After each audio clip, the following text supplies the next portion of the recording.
hang on. Sorry, everybody. It just took a second there. There we go. It's being live streamed. I think this is all working. And you're recording it? Oh, YouTube does that automatically. Yeah, it says meetings now streaming live on YouTube. Yeah, it still is not up yet, though, right, Darren? Not quite yet, but we should see it in not too much longer. Bill Marhopper's coming in. I'm going to switch my view so I won't see everybody since I'm the one streaming it. Come on up. It's still coming. Hang on, everybody. We'll get going here. I saw that question about Naiva's new backpack. If you run through my link, I get a little credit for it with them, even though it's Kickstarter. It's a really great pack. I love the 50C. I Some of can't you wait. were with us in Cuba, where I was prototyping an early version of it. Still says it's happening. Hang on. And in Scotland too. Sorry, everybody. Take a second there. Go. We up, Darren? We are up and live. Is that a yes? Not yet. Not yet. My goodness. It says it's being. I see it. You don't see it there? Nope. No. All right. Well, I'm sorry, everybody. Please stand by.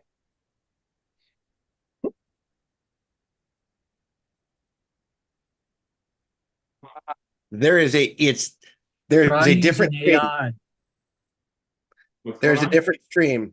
The one that is posted as an upcoming live stream isn't where it is. It's a different one. But we are live. Okay. I saw that there were 15 people. Well, do you want to, Darren, or Rick, can you send an email out while I talk with the correct stream? Hang on one second. There's 37 people waiting. Or you know what? Here's what I can do. I can, Darren, can we type can we type the correct one in the chat? I'm doing that now. Perfect. There we go. That'll bring it over. Don't worry, Rick. Okay. We'll just redirect everybody. All right. All right. Yeah, I don't know. It was really weird. It was about 2 different YouTube accounts and whatever. Okay. All right. All Sorry right, for that, everybody. guys. And we are being recorded, correct, Darren? Yes. Okay. All right. Well, hey guys, welcome. We're going to talk about AI today, AI editing, I guess, basically. And I've got a few sort of announcements, general stuff ahead of time. The next office hours will be March 26th, and it'll be just sort of a general Q&A. We haven't done one of those in a little bit, so that'll be the week after we get back from the Charleston workshop, which is the first field workshop of the year. I imagine we'll have a few things to share from that too. Yep. We have a new opening in the Glacier workshop, July 21st to 27th. Someone pulled that the other day. If you're interested in it, you can sign up hudsonhenry.com/workshops. I'll put a link in the chats for that. We had a bunch of people asking about Z8 firmware. With Hudson talk about that today, and most of those were before the ATS. Last week's ATS went up, which was all about the 2.0 firmware. So I'll put a link to that as well. And then this morning, we had was it like 2 o'clock in the morning when you saw it, Hudson? Yeah. You saw that Fuji finally announced the successor to their long-awaited and long unavailable X100, the 5th iteration. The Fuji X100VI was announced for pre-order. 40 megapixel sensor, still APS-C with that amazing f2 lens with a 35 millimeter. It's a 23 millimeter, I think, which is equivalent to 5 full frame. And $1,700. I, we pre-ordered one immediately because this is one of those cameras that, um, we've been talking about the joys of these small rangefinders like the Q and the Sony RX1. And the Fuji has long been, I mean, I had the second iteration of it, and it was a wonderful camera to walk around with. And you had one too, right? I adored it. I had an X100S, which I think was the second one. And Yeah. it was a joy. And they are unique among all the camera companies. They were so good with film. And they have created JPEG approximations of all those film and emulsions that they had in the past. And the JPEGs out of the camera are just stunning. They're really beautiful. It's a rare camera Yeah. where you want to shoot RAW plus JPEG and 90% of the time just be happy with the JPEG that comes out of it, unless you have some kind of crazy heavy editing. I loved the camera. I destroyed mine, not realizing I was so used to Nikons and Canons. I took it out photographing kite surfing in high winds with sand in the air, and it actually is not weather sealed. And when I sent it in because it quit working, they told me that the entire body was packed with sand. And they did not warranty it for me. So that's the one thing. They're a great camera. I just wouldn't subject it to the same rigors that you might take your Nikon or Canon or Leica into. But for a street camera, for just sort of wandering around, I mean when I had the Fuji, it was right before Sony announced the RX1, and it was just it transformed my shooting because it was a camera that I took with me all the time. And I love that sort of fixed focal length lens.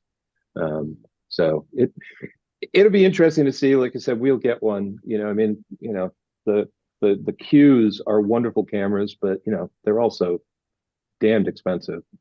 We're already spending a crap ton. You're already spending a crap ton of money on our other gear. So this is a camera that's a quarter of the price of a Q3 and will provide a lot of the same joy. Yeah, I would agree. Yeah. So, and so we'll test it, and I sort of think it might wind up becoming my wife Stacy's knockabout camera. She loves the Q, and so she. And you won't let her use it. I do. Yeah, So that's not fair. She uses it a fair bit. Occasionally, Pike uses it with me hovering over him. Yeah. God. All right. Well, so why don't we move into the prime topic for today, which is sort of AI editing, and we got lots of questions.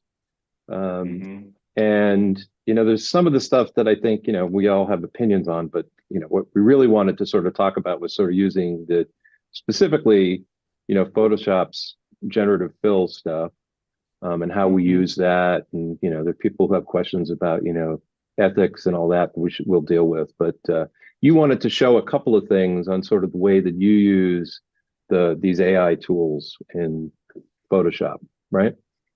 Yeah, I think honestly, maybe just a little brief discussion too. I think there's a lot of us in the room or in the virtual room here who started in the film days and watched the transition from film to digital happen. And for me, it went from having all my film processed, and if you were going to get something published, you sent a copy of the transparency off, to scanning your own, negatives and transparencies and editing in the early versions of Photoshop and thinking, wow, I have all the power that a photo editor has now. This is amazing.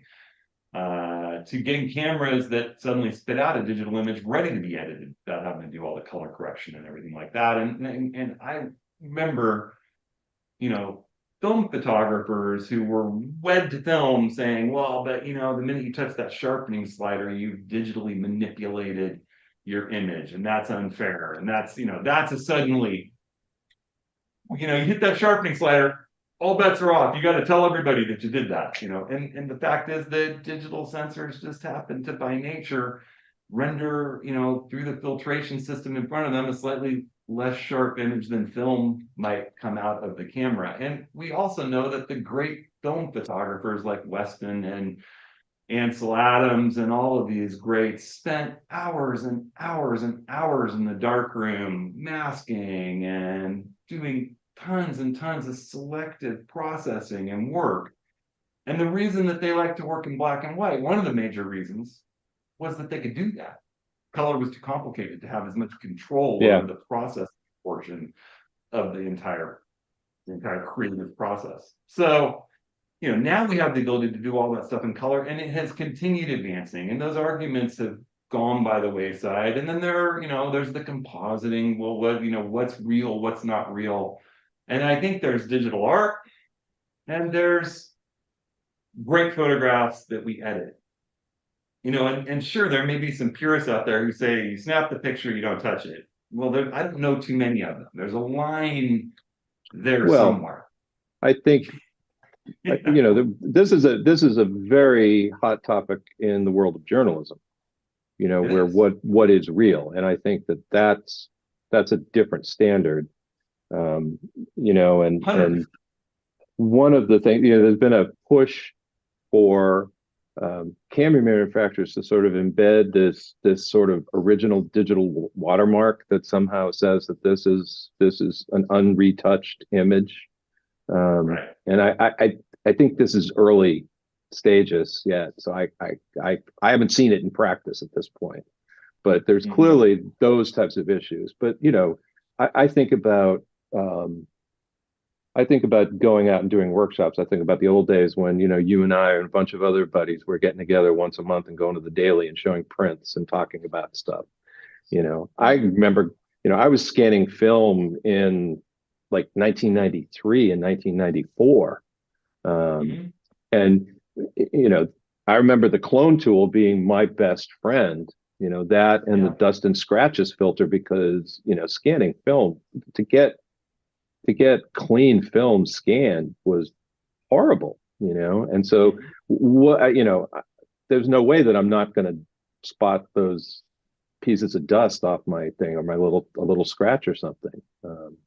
So I think in sensitive workshops, you know, the generative fill stuff that came out in the last year has become a big topic in all the workshops. And you know, I think of the, you know, those of us who were in the Moab workshop last fall, you know, we're off shooting Balanced Rock, and Balanced Rock, from the location we were shooting it's beautiful frame, but there's this road that runs through the front of almost everyone's shot if you want to get enough sort of foreground. And then there's the buses that pull up there that, you know, sort of rise up into the scene. And, you know, we talked about that, and we showed, you know, someone taking someone who did a pano, you know, of that whole scene, and then just sort of like selecting the area with the road and making it go away, you know. And again, that person's not entering this photo in a contest. That person is, you know, maybe they want to print for their wall, maybe they want to show someone. And that to me is, I mean, I think that's fair use. I don't have ethical issues with that. You know, and it's just that the technology has gotten to the point where now we can go circle a person and say, get rid of this person. You know, in the old days, you really had to do a bunch of sort of cloning and painting and doing sophisticated mask stuff, you know, so. Exactly.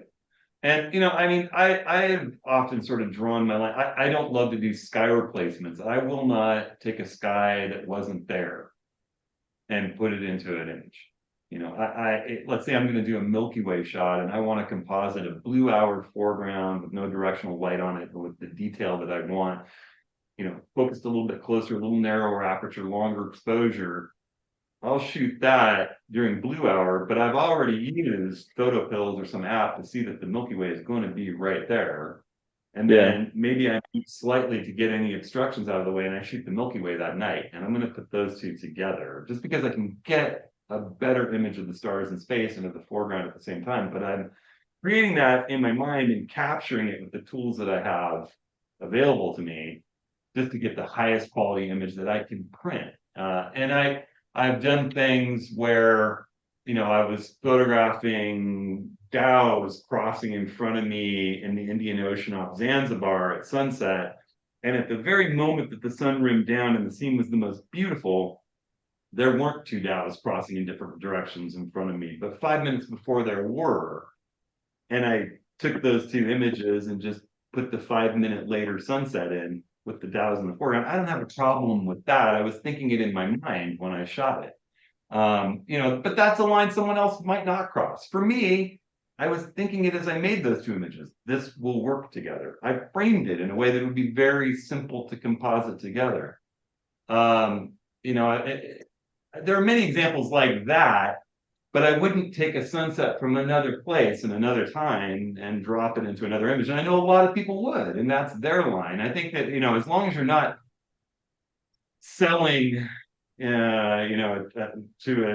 an organization that's going to promote travel to this region, and you take a sunset from Hawaii and throw it into North Dakota, or you create a lake in the foreground and composite elephants walking in front of it for a park that doesn't have a lake in Kenya, or you're selling something to the news media where you just make the crowd look way bigger than it was. Those are major ethical issues. I think if we're editing photos and we're thinking about the creation of them in the process, I would challenge anybody to go to a beautiful location in the national parks at any time but a blizzard and find one of the iconic scenes that you want to photograph people free. It just isn't happening anymore. And it is a wonderful challenge to find new iconic locations that are people free. But if you want an image without people in it, the remove tool in Photoshop is amazing. And you take the photograph and say to yourself, well, I can get rid of that person in the scene. I'm going to frame it imagining they're not there. And you're not going to walk up to somebody saying, hey, could you leave and get out of my beautiful sunrise picture? They have as much right to be there enjoying it as you do. So they're just tools that are available to us that I'm sure any of the great photographers would have used in yesteryear. And I think we all have to come to our own conclusion about what's real and what's not. Rick started this thing off with saying, let's have a look at some images. And I'll give you a few examples here. I'm going to share my screen. And I'll give you this is a really recent one. When we did our printing workshop, I have this image. I think a lot of you've seen it from Cuba, just, the year before COVID, would have been 2019, right before COVID. And this car was coming towards me near sunset, east-west facing street. I'm walking into the backlight and I saw that puddle and I saw the car and I ran and got low as it was coming toward me and photographed it with, coming into the puddle. It was like, I didn't have much time. And I got this one shot. I was with my 105 1.4. I had my original Nikon Z6. That was right as I was making the transition to mirrorless. And I zapped this shot. I love it, but it's not completely straight, as you can see. It's a bit crooked. The license plate barely there in the reflection. There's a water bottle on the street. Nothing I can do about that. There's this guy looking at the beautiful car on the side. Well, recently I wanted to print this bigger. It was also with the Z6, as I said, 24 megapixel sensor. So by the time I straighten it, I dropped to about 19 megapixels. Straightening it makes the license plate fall out of the frame. License plate's on the edge of the frame like a distraction anyway. So I went into Photoshop with the new generative AI capabilities with my 19 megapixel image, and I straightened it. And in straightening it, it leaves a blank section of canvas. And I just asked it to generative fill that blank section of canvas. And this is what it spit back to me. I removed the guy. I circled him and did a generative fill, and it got rid of him and replaced him with building. And all of a sudden, I've got more puddle, more of the car reflecting in here. And I've got an image that's straight and has all the detail that I wanted. And I zapped the water bottle. I used the remove tool, super simple. And then I took that image and put it through super resolution. It was, I think because it did the generative fill, it came up to about 26 megapixels. I wound up with a 90 megapixel version of my file that I was then able, in our printing workshop, to print nice and large. It can go even bigger than this. We did it at 24 megapixels or 24 inches wide on one print. It just looks beautiful, and it's exactly what I had sort of envisioned. personally, I don't have a big problem with doing any of those moves to improve my image. The core image is still a beautiful image that I worked hard to capture. I'm just editing and improving it a bit. And I think having that generative AI fill in the crop process really improves that image. I'll show you another example.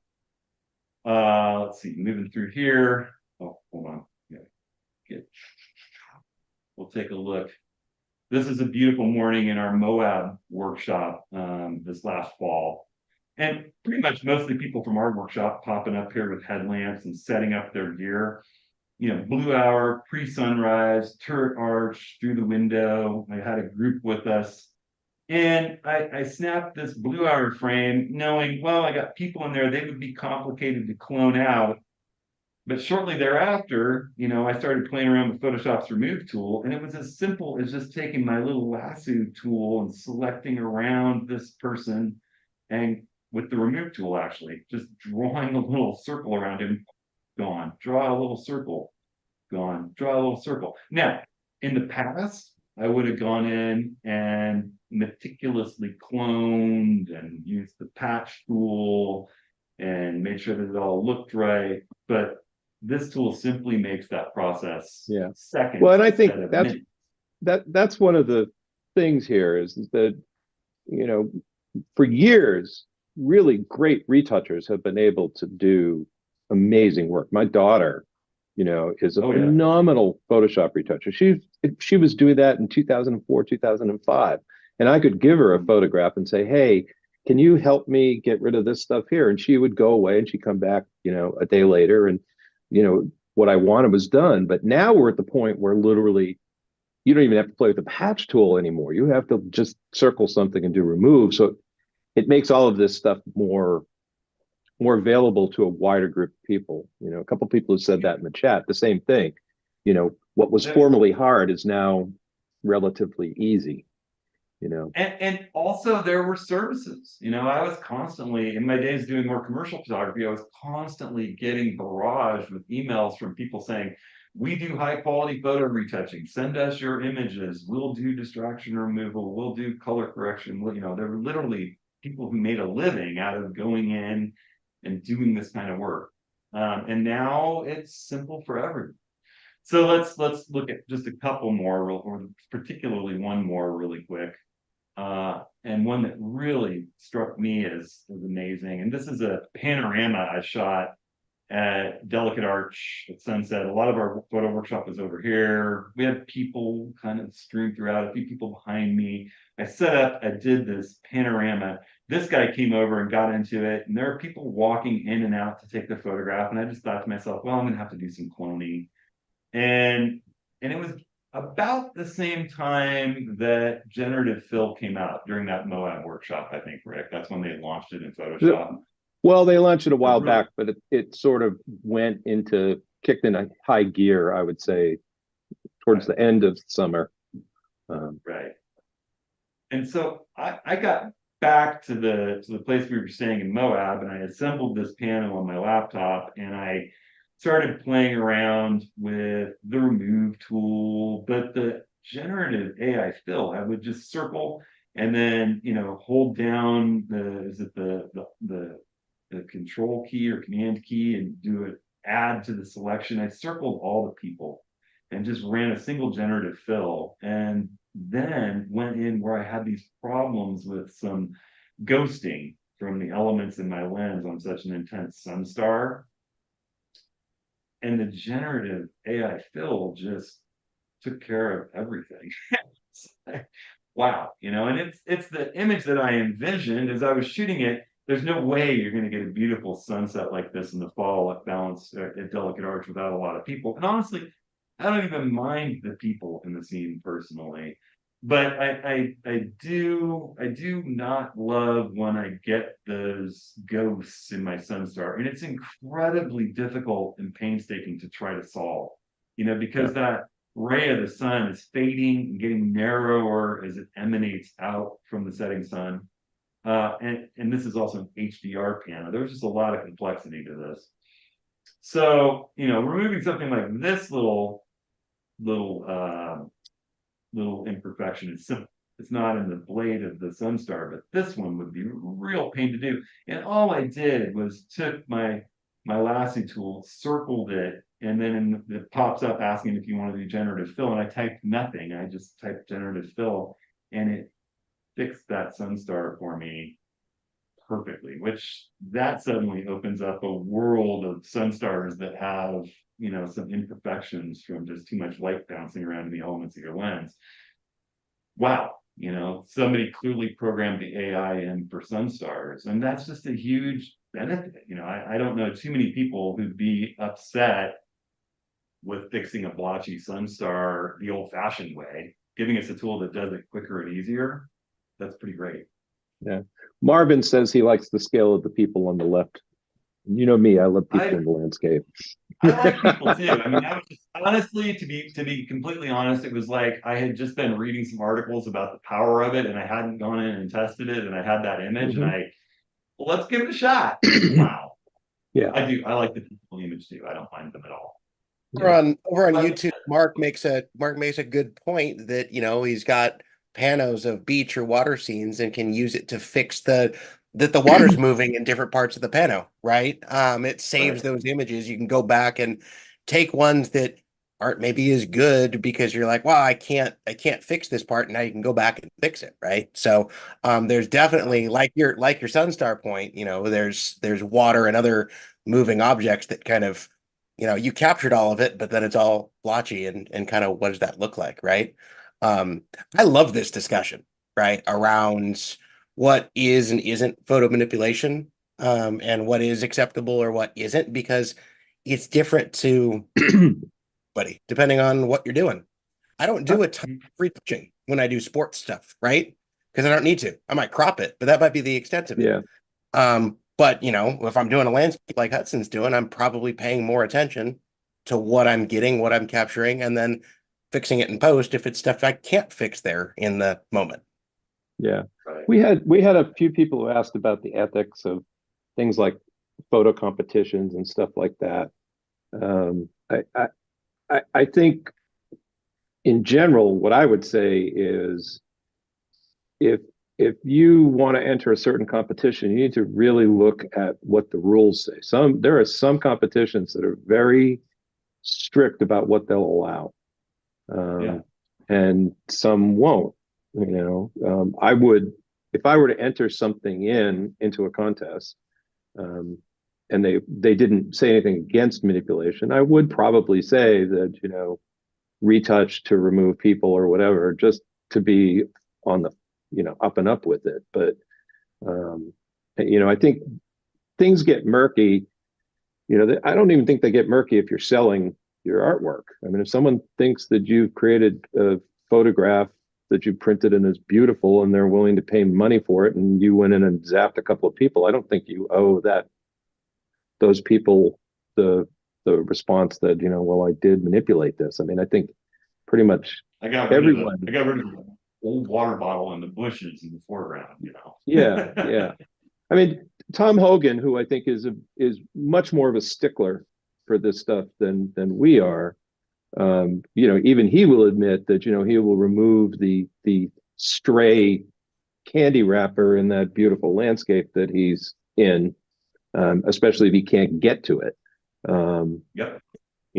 But I'm not seeing a lot of.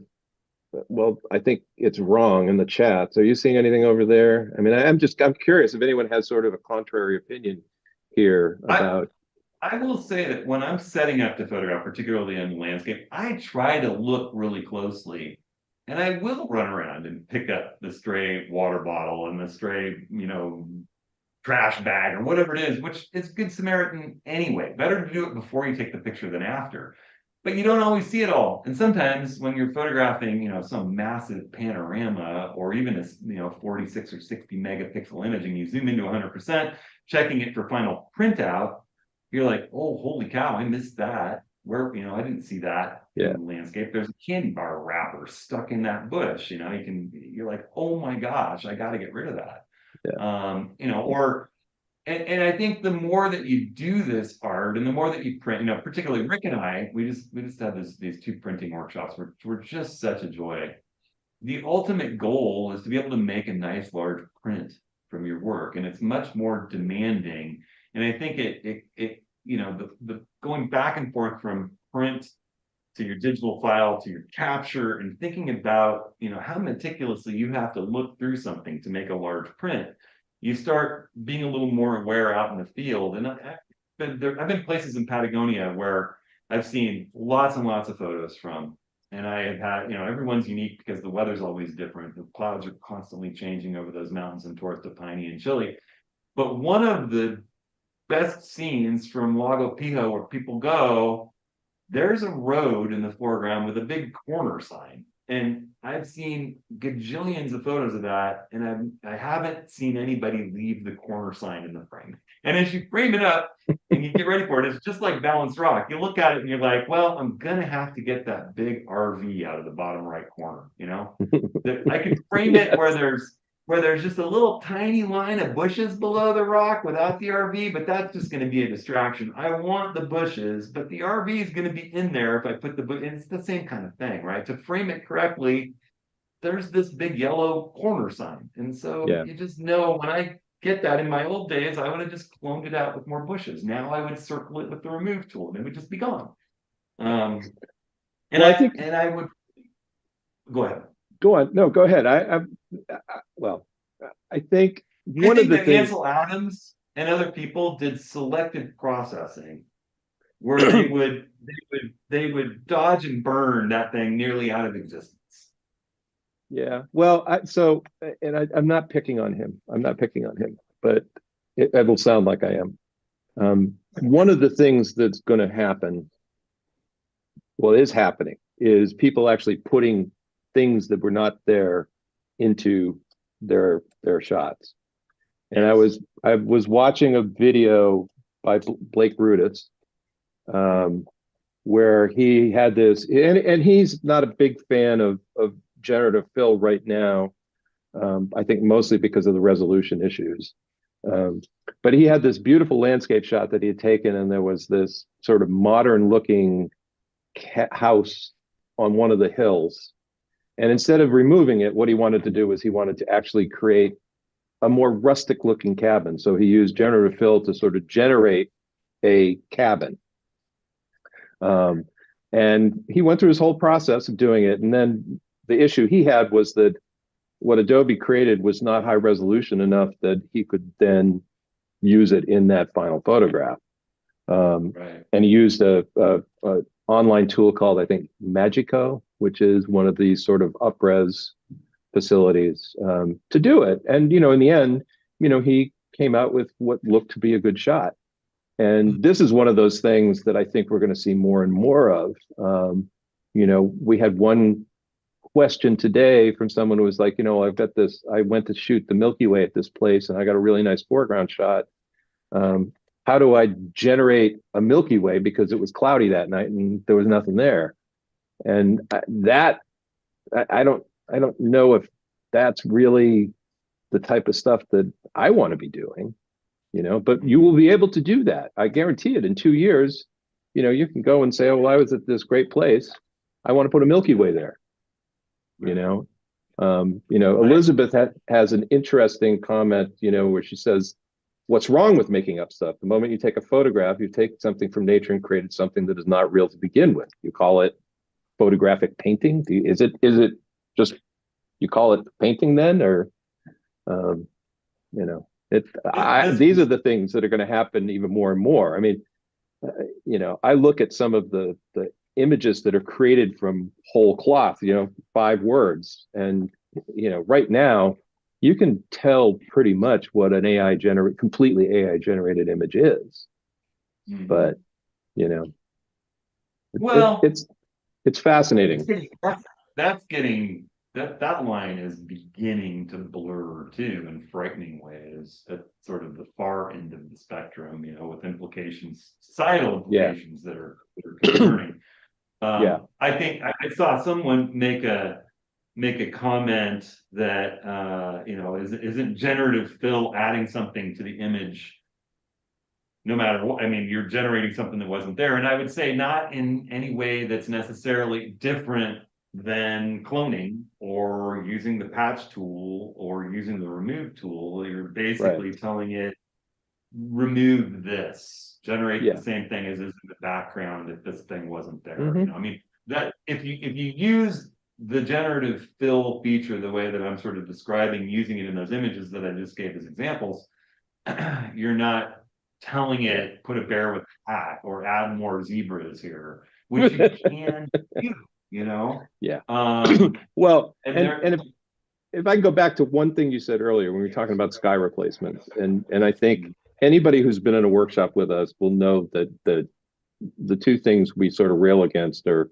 well, three things: graduated neutral density filters, sky replacements, and I just forgot what the third was. Oh, dehaze. dehaze. But you know, the issue we've always had with sky replacements, and I think with compositing in general, is that people go and they see this beautiful collection of skies and they have this image of that was a horrible sky, and they go and drop it into this image, and it does not look like, I mean, you look at it and your eye goes, there's something wrong here, right? It's not so much that I have an issue with sky replacements. I have an issue with, as you say, someone taking one foreground from one place they were at and taking something from, you know, they don't even know what time of day, what the light was like when they took that photo and they put it in. You know, that was one of the things that on one Sky Swap did that was good. At least they added tools to sort of help you blend it together more. But it's still, if you've got, if you're taking a sky that was shot, you know, at sunset, and you've got a daylight that was shot in the morning, they're not going to look right. There's no way they're going to look like. That's why if you want to really, landscape is casting right, shadows in the wrong direction. The sun's behind the shadows. Yeah. Reaching towards the sun. Yeah. I mean, I have plenty of, just the brain looks at it and goes, not right. Yeah. You know, and that's the stuff that, you know, it's like right now, I'm sure if you generated a Milky Way for some foreground you had, it is not going to look right. It'll be a beautiful looking Milky Way, I'm sure, but it's not going to look right. And you're going to have to do a whole bunch of work to try and make it look right. Right. So, you know, Ken asks about power lines. It's like I remove power lines all the time, unless I'm using them as an element. Right. You know, I have a lovely photograph, a selfie that I took of my wife and I on a tram, and she's got the two wires sticking out of her head, and she loves the photo. And she's like, "Could you get rid of those?" And it's like, "Yeah, I can get rid of those." You know. And then there's that photo of yours from the Owens Valley of the telephone wires that I love. Yeah. Where you just made them the subject. They were there. Mm-hmm. Yeah. You know, the other set of questions we've had from a lot of people are whether some of the AI features from our phones are going to reach into our cameras. I don't think we're going to solve this issue of what's manipulation, what's not manipulation. I really truly think it comes down. There are ethical lines, as we said. You know, if you're submitting images to the AP of protests in, you know, Somalia or something, and you generate 1 million extra people and send it off, that's an ethical line. You know, if you're submitting things. Darren, can you posted that note about what the APs they had a very short paragraph about what their photos are all about. Right. Yeah, that they must always tell the truth. They don't alter or manipulate the content. It not in Photoshop. You shouldn't digitally add or subtract anything. And then they actually have, I put it in both chats. The page that has some of that has examples of what they deem acceptable. If you're going to get rid of film scratches or dust on the lens, those are things they consider acceptable. Cropping, things like that. But like going and completely regrading it, right? There's an example of some war photography scene where like we don't accept this added a whole bunch of saturation to it, right? That doesn't work for them as far as what their ethical stance is. And Rick, you mentioned the Tom Hogan piece. I had to go find it. I dropped that link in the chat. Oh, thanks. As far as his ethics of post-processing article. Because that's really worth reading. That is really worth reading if you're interested on the, you know. Yeah.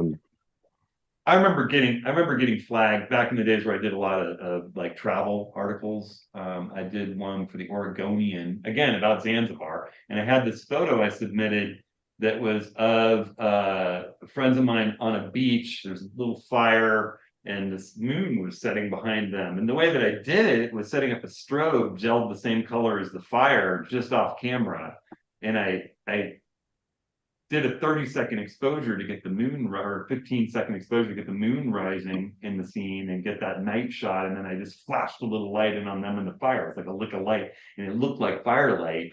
And they said this has to be a composite because there are stars and the moon. And when I explained to them how they did it, they were just like, "Oh wow!" And they put it on the front page of the travel section. But that's interesting, right? Yeah. I mean, Well, I we could have had done it as a composite. we have one of our dear workshop folks, Terry Lapatino, submitted a photo for the monthly critiques when we were doing them for On One. And while we were looking, it was a beautiful photograph of snow geese, as I recall, down in Bosque. And at one point, one of us, I don't know which one it was, and said, "Boy, the image is so great. It almost looks like they composited that third geese into that position." And we did, and there was nothing she said about it. And but the very first workshop, she showed up and she sat down and we were doing the meet and greet, and she was like, "And you said I composited, and I did not." I remember that. Never accused Terry of such a thing. Yeah, yeah. So But I think anyhow, I mean, go ahead, Rick. I was gonna say, lots of people have been talking, is there a line? And it's like everyone's got a line.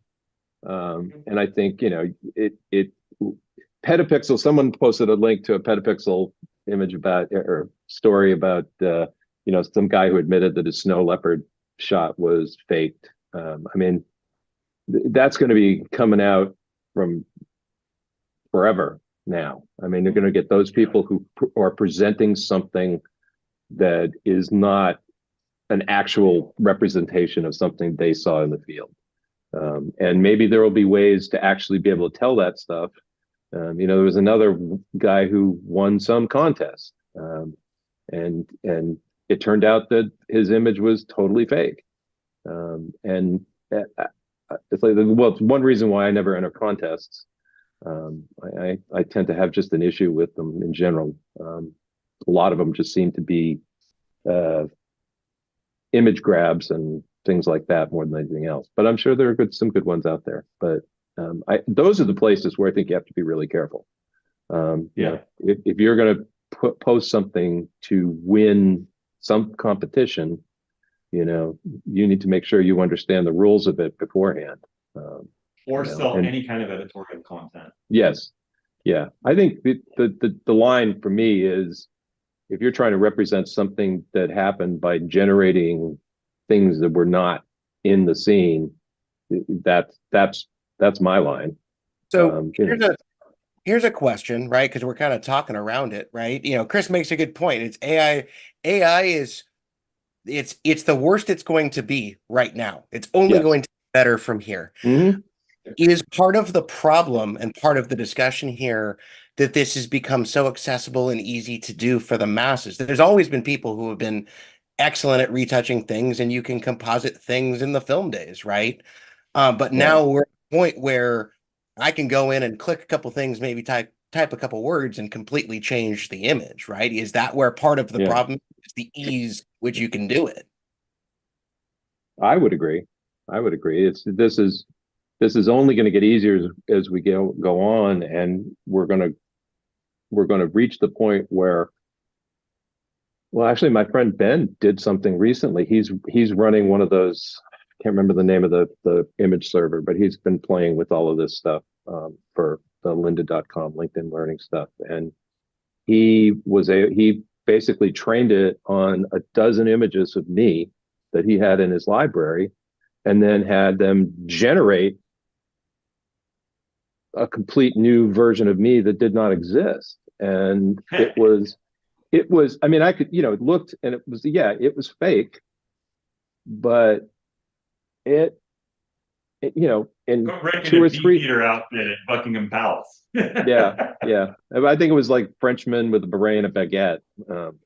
you know. Great. And it was also very small. Like it was only like 1200 pixels by 1200 pixels because you want higher resolution stuff. It takes much more processing power, which is why Adobe and Google and those guys are going to be the ones who are doing all this stuff. But we are going to reach a point where you're going to be able to. We're already at that point, with some of this deep fake stuff. But it's like, I can't even go there, and the genie is already out of the bottle on this one. I mean, they're not going to stop due to ethical concerns about someone going and doing nefarious things. No. I wanted to talk really quickly. People were asking about, will phone features, like some of the AI phone features like portrait or motion, like Google Pixel 8 Pro has a motion mode where, it'll just take a whole bunch of photos and then create, blurred motion like a waterfall or a panning motion where it blurs the background, even though it's not able to do a long shutter speed capture. And, those things are interesting and they look great sharing on email, but when I go to print those pictures out of my phone large, or I examine them at 100% detail, they don't really pass the as Rick said, the distance viewing test. They don't look as great. And that may change, that may evolve, but there are a lot of those features already in your camera if you take a look deeper in the menus. For those of us that are Nikon shooters, which I think is probably the predominant group, but I think these features are in basically all the big brands now. You've got built-in features like built-in HDR shooting, or built-in pixel shift is one, but there's HDR. What was the other one I was thinking of?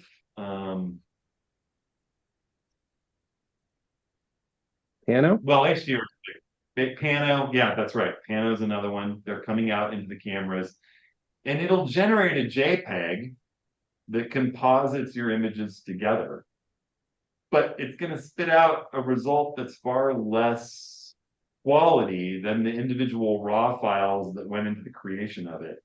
So to my mind, you still have a lot more creative control and a lot more artistic control knowing how that process works. If you're capturing HDR, for example, which Rick and I and a lot of people in this room do all the time, instead of using graduated neutral density filters, you get the benefits of the graduated neutral density filter image-wide, compositing 3 frames, 3 stops apart.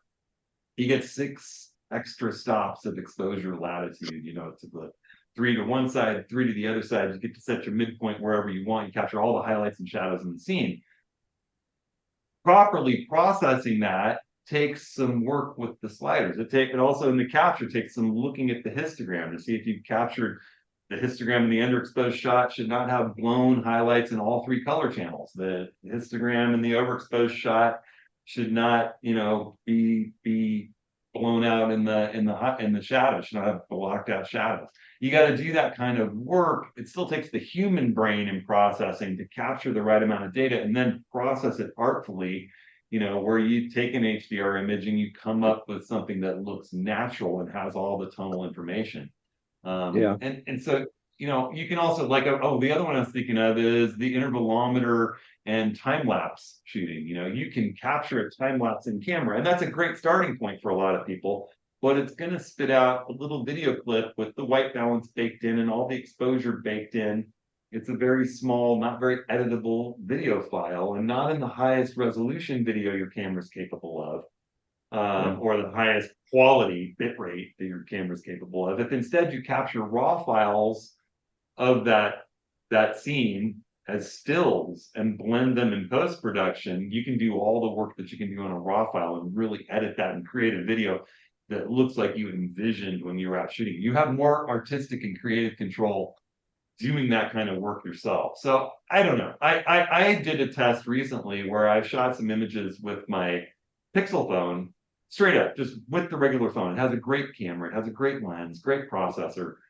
Captured the raw shots with the phone using its built-in phone camera app. Then I captured them using motion or slow motion or portrait mode. And then I brought those images into Lightroom Mobile and did a little bit of masking in Lightroom Mobile and did those effects with blur and did those effects with, you know, all the kind of selective processing that the AI app in my phone is supposed to do. And granted, it's hard to tell the difference on the phone. It's hard to tell the difference even on most computer screens. But when I zoom in, if I'm thinking about printing, there are weird little artifacts. It's not perfect. It doesn't quite match the smell test. The way that the blurred part of the image blends into the person doesn't quite work. It doesn't look great zoomed into where that's filling my computer screen. The Lightroom version looks great. When I go in and do it myself and perfect it, and I can edit that mask, and it works great in the phone app, which is amazing. So, Yeah. For me, you know, maybe that's getting better and better, but it's got to be good enough in the phones that you can't do it better yourself before I would want it migrating into my camera. Well, and to be honest, and I'm going to get outside my technical depth a little bit here, but the processing systems in the cameras we use today are much different than the processors that are in the phones and in our computers.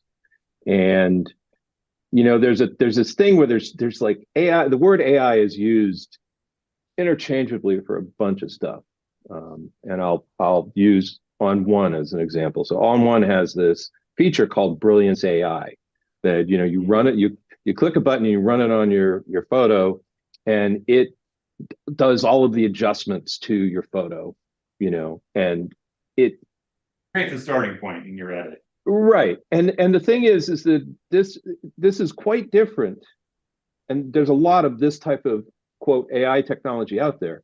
This is quite different from selecting something in Photoshop and pressing the generative fill button, because it uses Adobe servers in the sky to do that generative stuff. Where On One is using the term AI is they took 20,000, 100,000 photographs that were all edited and then ran it through some AI engine that they've got and basically helped build this algorithm that runs inside the Photo-RAW app.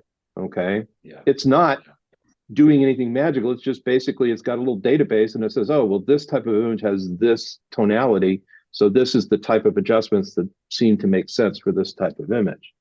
Which is there's a lot like of that. the way our camera meters, or Right. evaluative metering or matrix metering. It's got a library of images looking at a scene, deciding, well, this is what's important and that's what's not. In this scene, the shadows are more important than the highlights. And it's making those decisions about metering based on the same kind of technology. Yeah. And I would imagine that we're going to start hearing the word AI with camera announcements, soon. But whether that's real, true it takes a lot of horsepower to do things like generate stuff.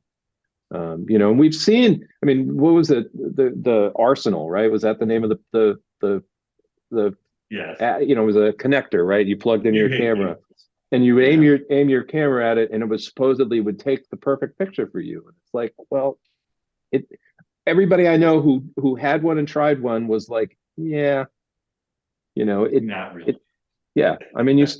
I would rather take 4 shots of a scene that I'm working to try and get what I want, whether it's an HDR or whether it's just different shots in different positions, with different exposures and apertures, than have something on my camera and press a button and say, oh, give me the image I want. I could, maybe other people want that, but.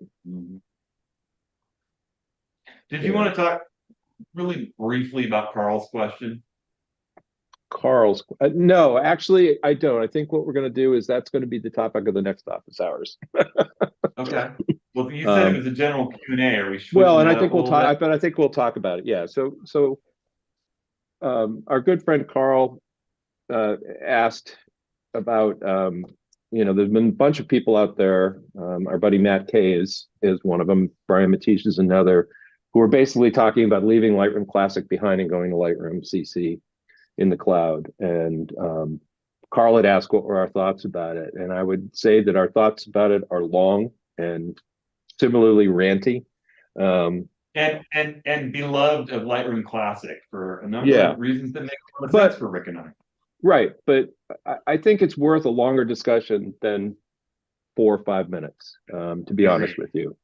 So I think we'll talk about that up front next time. If you have thoughts about, you're using Lightroom CC and you love it and you left Lightroom Classic, we'd love to hear why. If you're curious about, what you think is going to happen with Lightroom Classic, we'd love to know why. I mean, we'll still do general Q&A, but I think it would be a good topic for us to start with next time.